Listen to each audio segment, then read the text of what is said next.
네, 안녕하세요. 보듬영어 영어과 김미선입니다. 자, 이번에 코로나 사태 때문에 이렇게 온라인 설명회를 진행을 하게 되었는데요. 너무너무 궁금한 것도 많으시고 불안한 것도 많으실 거라고 생각이 들어요. 특히나 저는 이제 이번 고2, 현재 고2, 이제 예비 고3들을 바라보면서 뭐를 많이 걱정을 했었냐 하면 얘네들이 2학년 때 이렇게 학교를 제대로 가지 못하고 학원도 제대로 가지 못하고 어떻게 보면은 늘어질 수 있는 상황 속에서 1년을 보내놓고 이제 다가올 눈앞에 다가온 수능을 어떻게 대비를 할 것인가. 정말 누구보다 빡세게 달려야 하는 이 1년을 지난 1년 동안 조금 늘어지게 보냈을 수도 있는 이 아이들이 앞으로 1년 어떻게 준비할까? 그런 걱정을 좀 많이 했었습니다. 근데 중요한 거는 그렇게 걱정되는 마음, 불안한 마음을 제가 잡아주면서 열심히 이끌어 나가줘야 되는 게 제가 할 몫이잖아요. 그래서 이번 영어는 어떻게 준비를 해야 되는가 바로 말씀드리도록 하겠습니다. 저는 크게 세 가지로 말씀드리고 싶어요. 첫 번째, 기본기는 당연히 탄탄하게 해야 됩니다. 기본기는 탄탄하게. 그 다음에 두 번째, 실전력은 충만하게. 그 다음 세 번째, 마지막엔 똑똑하게입니다. 너무나 당연한 말이어서 저것도 똑같은 얘기 하네 라고 생각을 하시겠지만 사실 이런 거 다 기본이 가장 중요한 거예요. 근데 가장 지키기 어려운 거죠. 그러면 요 세 가지를 어떻게 지켜야 되는지 볼게요. 기본기는 탄탄하게. 그럼 그 기본기라는 거 도대체 언제부터 언제까지 쌓아야 하는데요? 라고 말씀을 하신다면 기본기는 탄탄하게는 보통 3월까지 진행이 된다고 생각을 하시면 됩니다. 자, 1월과 2월, 즉 2월 말까지 가고 3월 첫째 주나 둘째 주까지 유동적으로 왔다 갔다 할 수 있는 커리큘럼이라고 생각을 하시면 돼요. 자, 근데 이 기본기라는 건 뭐냐면 EBS에 나온 것 혹은 모의고사 출제된 문장을 완벽하게 독해한다입니다. 자, 그럼 이렇게 얘기하겠죠? 와, 내가 지금 고3인데 내가 문장을 읽고 있어야 되나? 내가 지금 문제를 풀기도 벅찬데 문장을 읽고 있어야 되나? 네, 읽어야 됩니다. 지금 당장 서점으로 달려가서 아니면 그냥 인터넷으로 켜서 EBS 문제 아무거나 보고 전체 문장 똑똑하게 또박또박 한번 해석해 보세요. 이거 진짜 어려워요. 문장 해석이 정확하게 되지 않을 겁니다. EBS 문장 구조는 어렵고 갈수록 길어지고 복잡해지고 있어요. 그리고 그 복잡한 문장들이 모여서 문제가 되어지고 있기 때문에 여러분들이 문장을 제대로 해석하지 않으면 문제를 풀 수가 없고 한 문제 한 문제를 풀 수가 없으면 당연히 성적은 안 나오게 돼 있습니다. 자, 그러면 초반에 그냥 이런 거 기본기 생각 안 하고 나는 기출문제만 풀어야지 풀었다가 만약에 6편 가서 9편 가서 무너지게 되면 그때는 돌이킬 수가 없어요. 그쵸? 그러니까 지금 시간이 있을 때 겨울방학 때 내가 조금 답답한 것 같더라도 기본기를 확실하게 잡고 가셔야 나중에 그 위에 뭔가를 쌓을 수가 있습니다. 그래서 1월, 2월, 그 다음에 3월 초중반까지는 기본기를 탄탄하게 해서 내가 문장 독해를 정확하게 해야 되겠다. 그 마음으로 커리를 짰습니다. 자, 그 다음은 그럼 뭐냐면 실전력은 충만하게입니다. 내가 문장은 이제 읽을 수가 있는데 실질적으로 모의고사에 투입이 되었을 때 또는 문제 푸는 거에 투입이 되었을 때 내가 문제를 못 푼다. 말짱 도루묵이죠. 그치? 그래서 실전력을 충만하게 요거는 어떻게 되냐면 이제 3월, 4월 그때부터 9편까지입니다. 그때부터 9편까지 요 기간 동안에 실전력을 충만하게 하는 연습을 할 거예요. 근데 이제 그 중에서도 이제 크게 나누어서 3, 4월에 시작을 해서 6평 칠 때까지, 6평 이후부터 9평 칠 때까지 이렇게 두 페이지로 나눌 겁니다. 이렇게 두 페이지로 나눠서 요 첫 번째에는요, 사실 각각 내신 기간이 한 번씩 들어가 있어요. 내신 기간이 한 번씩 들어가 있고 그거를 제외하고 수능 얘기만 해볼게요. 그걸 제외하고 이 첫 번째 페이지 때는 앞서 내가 탄탄하게 만들어 놓은 그 실력을 바탕으로 끌어와서 문제들을 풀어보면서 그 전체 지문에 대한 시각화, 벤 다이어그램, 마인드맵 이런 식으로 내용 정리를 정말 간단하게 하는 연습을 해볼 거예요. 그게 왜 중요하냐면 사람들은 자그마한 거를 장황하게 말하는 건 잘할 수 있어요. 그치? 근데 사실상 가장 어려운 거는 여러 가지로 흩어져 있는 정보들을 모아서 간략하게 전달해 주는 것. 그게 정말 어렵습니다. 실제로 5시간짜리 연설을 준비하는 거는 쉽지만 5분짜리 연설을 준비하는 것은 어렵다. 이렇게들 많이 말을 하잖아요. 그래서 그 지문 내용을 보고 아 맞아 이런 내용도 있었고 저런 내용도 있었고 저런 내용도 있었지. 이거 파악은 쉬워요 이제. 왜냐면 우리는 기본기 탄탄하게 해서 문제 풀 수 있으니까. 근데 그게 중요한 게 아니라 그래서 거기서 말하는 게 정확하게 뭔데 출제자가 의도한 이 문제 유형에서 네가 답을 어떻게 찾을 건데 그거를 연습하려면 간단하고 간결하게 간략화해서 딱 만들 수가 있어야 되거든요. 그거를 이제 요 첫 번째 페이지 때 연습을 할 겁니다. 그렇게 하고 이제 두 번째 페이지로 넘어간다라고 했을 때 여기서부터는 이제 문제를 미친 듯이 풉니다. 물론 EBS 커리를 따라가면서 충분히 회독을 돌 거예요. 1회독, 2회독, 3회독. 이거는 기본적으로 굴러가고 있는 상황에서 추가적으로 저는 무엇을 할 거냐면 여기서는 실전 문제를 엄청나게 많이 풀어볼 거예요. 내가 독해를 이제 할 수 있게 됐고 문장 해석을 할 수 있게 됐고 문제를 푸는 방법을 이제 슬슬 알아가고 있는데 그렇다면 내가 이거를 실전에서처럼 정해진 시간 안에 어떤 유형을 어떻게 접근을 해서 풀 것인가 그거를 스스로에 대한 문제풀이법을 알아가야 되는 시기예요. 내가 이게 생각보다 되게 약하네. 내가 이상하게 요걸 찾고 틀리는구나. 혹은 나는 이 순서대로 문제를 풀어야 좋구나. 성적이 더 잘 나오는구나. 이런 것들을 파악해 나가는 시기입니다. 그래서 문제를 정말 많이 풀어보면서 스스로 가장 좋은 점수를 낼 수 있는 거 찾아볼 거예요. 그렇게 해서 이제 9편까지 연습을 다 하고 나면요. 9편 이후에는 마지막 파이널 준비를 해야 됩니다. 자, 근데 제가 마지막은 똑똑하게라고 했어요. 이게 무슨 말이냐면 이제 와서 요 시기 때 발등에 불 떨어졌다 하면서 앞에부터 다시 돌아가서 처음부터 막 수능 특강 갑자기 다시 막 풀고 그런 사람들이 있어요. 그거 정말 멍청하죠. 사실은 비효율적이고 공부는 똑똑하게 해야 됩니다. 나의 커리를 잘 따라왔다면 이 시기 때 이미 회독이 여러 번 끝났고 새로운 수능 완성 교재를 받아서 마지막 마무리를 할 수 있어야 돼요. 파이널을 할 수 있어야 된다고요. 이미 난 준비가 되어 있고 나만의 풀이법도 있어. 나는 빈칸부터 풀고 나서 그 다음에 주제요지 문제를 푸는 게 더 좋더라. 혹은 나는 듣기를 들으면서 무조건 뒤에 있는 장문 독해를 같이 끌고 오는 게 좋더라. 혹은 나는 듣기 들을 때 장문 독해보다는 일치 불일치 문제부터 끌고 와서 시간 절약하는 게 좋더라. 이런 식의 것들을 찾아서 그거를 확립하는 시기입니다. 그것을 확립해야 돼. 이때쯤 되면 나는 시각화도 해봤고 간략화도 해봤고 주제 내용도 잡아봤고 그 다음에 나한테 맞는 풀이가 뭔지도 알아봤고 그 다음에 내가 약한 부분이 어딘지도 알아봤어. 이게 이미 다 끝났을 거예요. 그러니 똑똑하게 나한테 필요한 것만 골라서 공부를 할 수 있는 시기가 바로 요 파이널 시기라고 생각하시면 되겠습니다. 자, 근데 요렇게 세 가지 크게 세 개로 나누었지만 어쨌든 시기상으로는 4번 나누어진 거죠. 그치?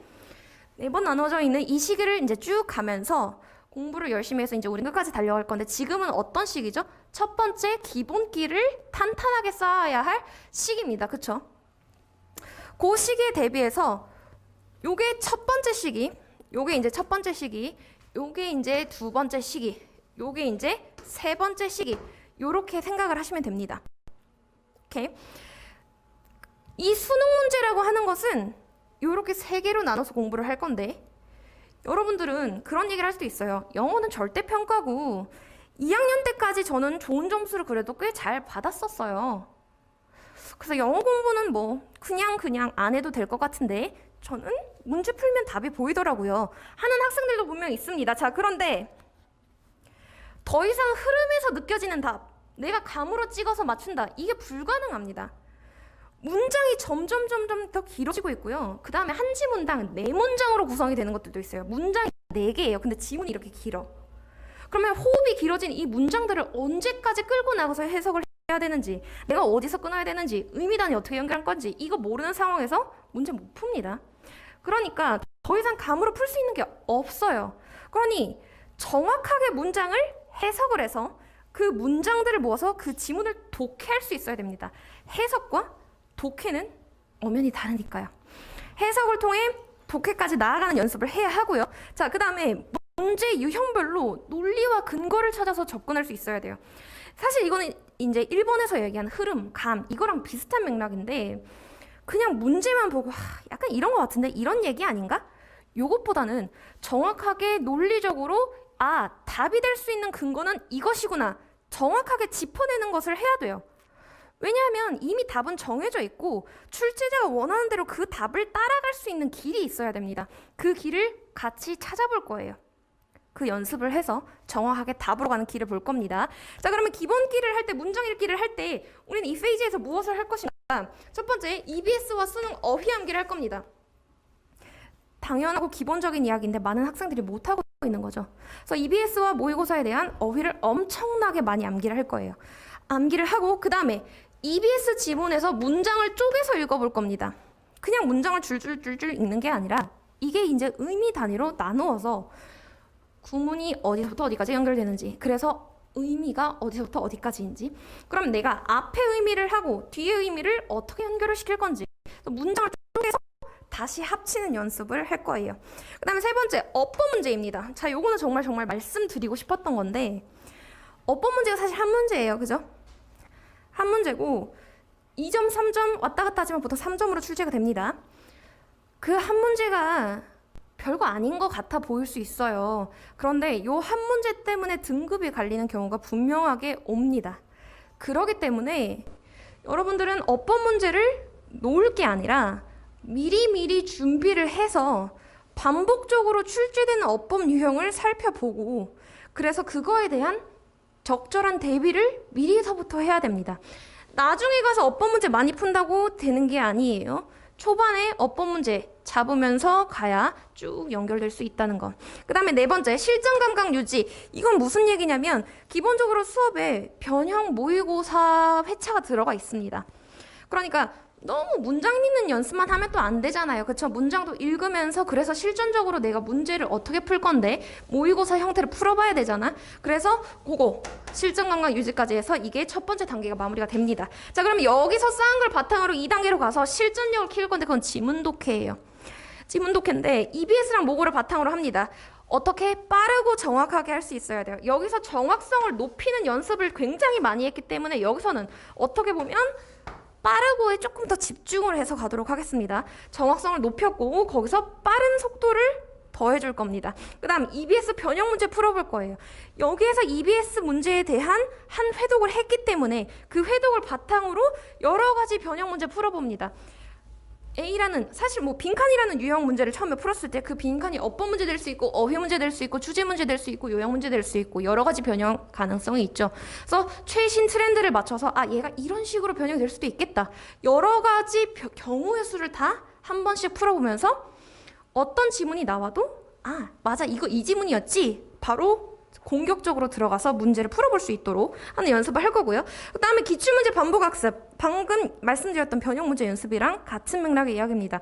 어쨌든 기본적인 실력을 쌓았으면 엄청나게 많은 양을 풀어봄으로써 경험을 많이 쌓을수록 더 좋은 게 영어 공부죠. 그 다음에 네 번째, 생각은 유연하게, 답 선택은 정확하게라고 했는데 이거 정말 말씀드리고 싶은 게 학생들 중에 좀 뭐랄까 사고가 이렇게 딱딱 끊겨서 가는 학생들이 있긴 있어요. 아, 여기선 이거라고 했으니까 단어가 이거 나왔으니까 무조건 이거지. 혹은 내가 홀드라는 단어를 알아서 홀드는 잡다잖아. 잡다 말고는 다른 뜻을 머릿속에 집어넣지 않는 겁니다. 근데 실제로 홀드는 여러 가지 뜻을 가지고 있어요. 개최하다라는 뜻도 있죠. 잡다라는 뜻도 있죠. 주장한다라는 뜻도 있죠. 여러 가지 뜻이 있어요. 그러니까 어떤 것이 나왔을 때 딱 그거 하나만이 아니라 유연하게 맥락에 맞춰서 문맥에 맞춰서 유연하게 사고할 수 있어야 됩니다. 또한 어떤 주제가 나왔을 때도 그 주제에 대한 서포팅 아이디어를 바탕으로 그 근거들을 바탕으로 추론을 하려면 이걸 유연하게 넘어갈 수 있어야 됩니다. 뚝뚝 끊어지면 가기가 힘들죠. 답에 도달하기 힘들고요. 그래서 그 생각을 유연하게 하는 연습을 계속 할 거고, 그러나 답은 정확하게 그게 될 수밖에 없는 것, 그것을 찾는 연습을 할 겁니다. 그렇게 해서 이제 9편까지 가고요. 그 이후로 이제 파이널을 갔을 때 유형별로 논리와 근거를 정확하게 정리를 해볼 겁니다. 내가 문제 유형별로 접근 방법을 이제 정확하게 알아요. 여기까지 나는 다 공부를 했으니까 내가 약한 유형, 내가 강한 유형, 그래서 그 유형은 어떻게 풀 건지 그런 거 정확하게 다 알고 있겠죠? 그 다음에 논리와 근거를 사용한 문제풀이를 할 겁니다. 감으로만 푸는 거 절대 안 되고요. 감으로만 푸는 거 절대 안 되고 그게 답이 나올 수밖에 없는 근거를 찾는 연습을 할 거고, 이게 3번이 가장 중요합니다. 본인에게 맞는 문제 풀이법 찾기. 실제로 올해 학년도 2021학년도 수능을 준비했던 학생들 중에 정석적으로만 문제를 푸는 학생들이 있었어요. 정석적으로 정말 듣기 풀고 18번부터 45번까지 꼬박꼬박 푸는 학생들이 있었어요. 그런데 사실 그렇게 꼬박꼬박 푸는 것은 물론 정직한 일이긴 합니다만 본인한테는 맞지 않을 수도 있거든요. 그래서 제가 그 학생들을 이렇게 지켜보다가 그 학생에게 너는 순서를 이렇게 바꿔서 풀어봐. 너는 이걸 잘하고 요거 약하니까 앞에는 강한 것부터 빨리 해서 점수를 올리도록 하고 약한 부분을 뒤로 보낸다. 순서를 짜줬는데 그리고 나서 등급이 2단계가 올랐습니다. 본인한테 맞는 문제 풀이법이라는 게 다 존재를 하고 정해진 풀이법은 없어요. 특히 풀이 순서는. 풀이 순서, 풀이법, 자기가 원하는 유형 이런 것들 찾는 연습을 마지막에 하면서 적용시키는 연습을 할게요. 그런 식으로 이제 1년이 커리가 갑니다. 그러면 이제 지금은 우리가 문장 읽기, 기본기를 쌓아야 되는 타이밍이기 때문에 저희 보듬 교육에서 제가 진행하고 있는 요 수업을 같이 따라간다면 기본기를 탄탄하게 채울 수 있을 거라고 생각합니다. 강의 제목은 시작해 듀나예요. 듀나. EBSI를 잘못 치면 듀냐라고 하는데 제가 약간 변형을 해서 시작해 듀나라고 했습니다. 1월 3일 일요일 7시부터 10시까지 진행이 되고요. 요 수업은 이제 어떻게 되냐. 생각보다 어려운 EBS 모의고사 문장 읽기 진짜 어렵습니다. 만만하게 볼 게 아니에요. 그래서 이 문장 읽기 연습을 주로 많이 할 거고요. 기본기가 탄탄해야 위로 실력이 쌓인다라고 했습니다. 기반이 탄탄해야 그 위에 올라가는 것도 단단할 수 있겠죠. 그 다음에 예비 고3 대상 EBS 커리큘럼 따라하기라고 했는데 어쨌든 이 EBS 커리는 직접 간접 연계에서 70%가 넘어가고 있는 상황입니다. 그렇기 때문에 EBS를 절대 무시할 수가 없죠. 그렇지? 그러니까 EBS 커리를 따라가면서 내 영어 실력도 같이 으는 그런 수업이 되겠습니다.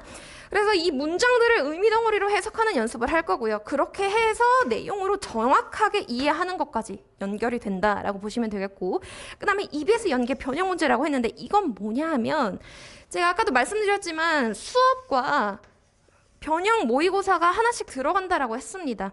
그래서 이 변형 문제를 한 해씩 넣을 거예요. 실전 감각은 계속 유지를 해야 되기 때문에 그래서 변형 모고 1회가 되고요. 그 다음에 그때 아까 말씀드렸었던 어법도 놓칠 수가 없겠죠. 그래서 어법은 문법 수업을 하나하나 하는 게 아니라 어법 기출문제를 풀어봐서 반복적으로 나오는 패턴들을 보고 그 다음에 그 문법이 문제에서 나올 때는 주로 어디를 보면 되겠구나, 어떻게 물어보는구나, 그거를 체득하는 과정이라고 생각하시면 됩니다.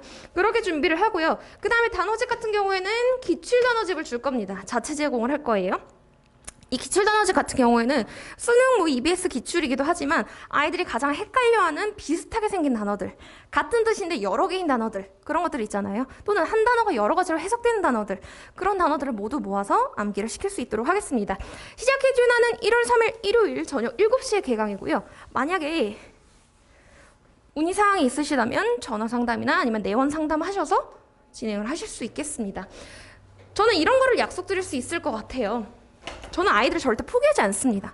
어떤 성적이 나오든 어쨌든 끝까지 계속 가야 하는 거고, 저는 페이스메이커로서 아이들을 끌고 나가야 되는 거겠죠. 끝까지 포기하지 않고요. 안 된다면 될 때까지 합니다. 너 거기 성적 거기? 내가 봤을 땐 너 거기까지야. 됐어? 이게 아니라 아니야, 너 더 할 수 있어. 한 번만 더 하자. 하나만 더 하자. 하나만 더 외우고 하나만 더 공부하자. 될 때까지 하고요. 세 번째, 클리닉과 질문 받기 시간과 그 다음에 수업 진행에 대한 의사소통이 충분히 가능할 수 있도록, 왜냐면 지금 상황인지라 어머님들께서 굉장히 궁금하신 거 많고 불안하신 거 많으시잖아요. 그것들을 제가 조금이나마 덜어드리기 위해서 활발하게 의사소통하면서 진행을 하도록 하겠다라는 말씀을 드리면서 저는 여기까지 보듬교육의 영어과 김미선이었습니다. 감사합니다.